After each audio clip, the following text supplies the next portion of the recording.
एक बड़ी पुरानी कहावत है, कहते हैं हींग लगे न फिटकरी और रंग भी चोखा होए। क्या कुछ वैसा ही हो रहा है? अचानक से अरबों डॉलर खर्च कर रहा है भारत के लिए अमेरिका। न सिर्फ इतना बल्कि भारत का लोकतंत्र सबसे अच्छा है। मैंने पहली बार यहाँ देखा, सच जाना। अमेरिका ने पासा क्यों पलट दिया है भारत को लेकर, जानेंगे क्या है मामला। तो वहीं दूसरी तरफ मालदीव ने बांग्लादेश पर बैन क्यों लगाया है। जियोपॉलिटिक्स में बहुत कुछ चल रहा है। हमेशा की तरह CIS न्यूज नेटवर्क के इस एपिसोड में जानने को मिलेगा बहुत कुछ। आइए जानते हैं इन खबरों को विस्तार से। अब तक भारत के लिए ना वेस्टर्न मीडिया में सिर्फ निगेटिव खबरें ही आ रही थी। भारत के चुनाव को लेकर भी तरह तरह की निगेटिव खबरें मीडिया में चल रही थी। भारत में धार्मिक स्वतंत्रता नहीं है, भारत में चुनाव सही नहीं हो रहा है, भारत में फिल्म इंडस्ट्री मोदी इरा में नहीं सही चल रही है। इसके अलावा ये सारे आप आर्टिकल देख सकते हैं। CBC न्यूज भारत का 2024 का इलेक्शन किक ऑफ हो चुका है और ये बड़ा ही देखने लायक होगा। बहुत सारी इस तरीके की खबर आप देख सकते हैं। कुछ धर्म को लेकर भी रहा और कुछ भारत की धार्मिक स्वतंत्रता को लेकर निगेटिव खबरें रही, कुछ लोकतंत्र को लेकर पाठ पढ़ाने जैसी खबरें भी रही है। अब इन सब के बीच में मैं चाहती हूँ कि हमारे देश के अंदर जो अमेरिकी राजदूत हैं उनकी बातें आप सुनिए। It's extraordinary to see the world's largest democracy execute the biggest election in the world. And we've seen incredible, vibrant campaigning.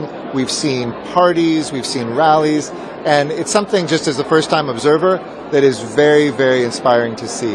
So, I wish India and Indians luck. Thank God we both live in democracies. इन्होंने इस video में क्या कहा? इन्होंने इस video में कहा कि मैंने पहली बार यहाँ रहकर देखा और यहाँ का चुनाव अद्भुत है। इन्होंने एक तरीके से वो सारी चीजें खारिज कर दी जो भारत को लेकर कही गई थी। इन्होंने कहा कि भारत में एक बड़ा लोकतंत्र है, रैलियां निकालते हैं लोग, बहुत ही अच्छे तरीके से यहाँ चुनाव होता है। मैं इसे देखकर बहुत प्रभावित हुआ हूँ जो भारत के अंदर ये चुनाव हुआ है। सिर्फ इतना ही नहीं, अब इन्होंने आगे क्या कहा? इन्होंने आगे ये कहा कि अमेरिका भारत के अंदर 3.8 बिलियन डॉलर खर्च करने जा रहा है। भारत के ऊर्जा के नवीनीकरण स्रोत में, यानी कि सोलर ऊर्जा वगैरह के लिए जो भारत काम कर रहा है उस क्षेत्र में अमेरिका पैसे लगाने जा रहा है। तो भारत के एग्रीकल्चर गोल को भी पूरा करने के लिए अमेरिका पैसे लगाने जा रहा है। और सिर्फ इतना ही नहीं, बल्कि यहाँ पर इन्होंने ये भी कहा कि हमने वादा किया था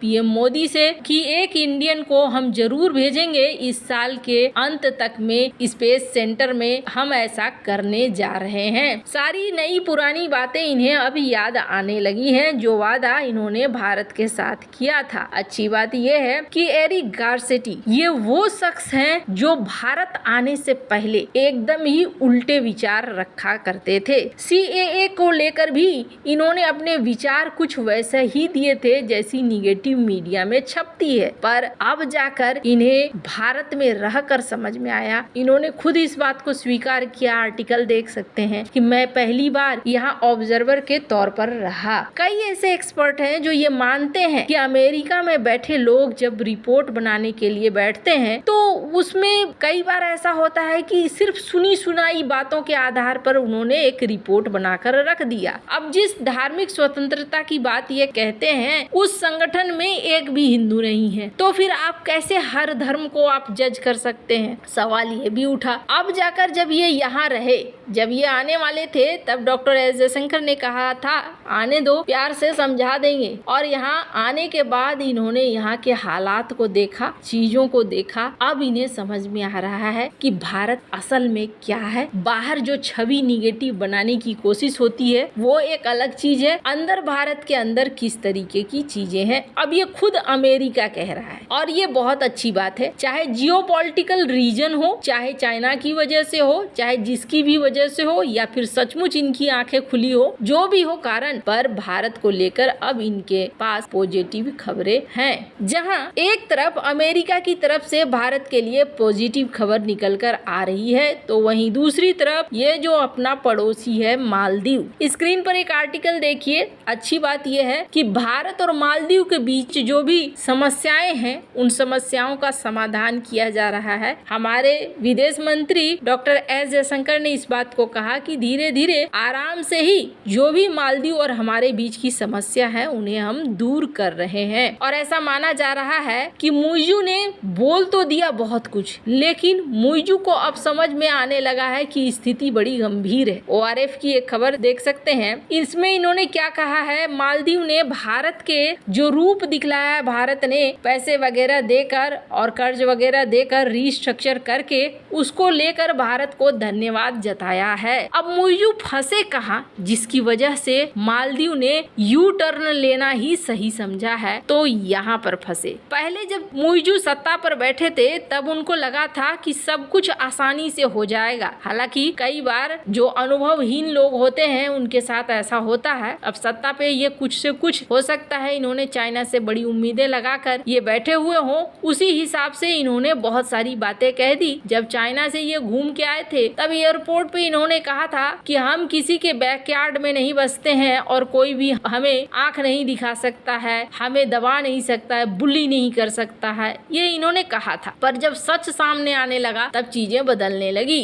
मुइजू ने ये सोचा था कि ये रहा मालदीव, हम अब भारत से व्यापार नहीं करेंगे और अगर करेंगे भी तो बहुत कम करेंगे। तब इन्होंने क्या सोचा था, इन्होंने सोचा था कि हम व्यापार करेंगे UAE से, हम व्यापार करेंगे तुर्की से। अब ये तुर्की है कहाँ, तुर्की से इन्होंने सोच लिया कि हम तुर्की से व्यापार करेंगे, तो तुर्की के लिए तो यहाँ है व्यापार, यानी तुर्की अगर माल भेजेगा तो ये यहाँ से लाल सागर से होते हुए तब ये मालदीव की तरफ पहुँचेगा, या फिर ये जमीनी रास्ता इराक से होते हुए UAE से होते हुए ऐसे करके पहुंचेगा। ये एक तो इनकी गणित बड़ी कमजोर है, ये जिस हिसाब से दूरियां नाप रहे थे वो बिल्कुल भी सही नहीं था। ऊपर से कहते हैं ना, लाख करो चतुराई कर्म का लेखा मिटेगा न रे भाई। हुआ ये कि लाल सागर में हूती विद्रोह होने लगा। अब हूती विद्रोह के कारण अब ये कुछ अगर तुर्की से मंगवाना भी चाहते हैं तो घूम फिर कर ये अफ्रीका के रास्ते पहुंचता और राधा को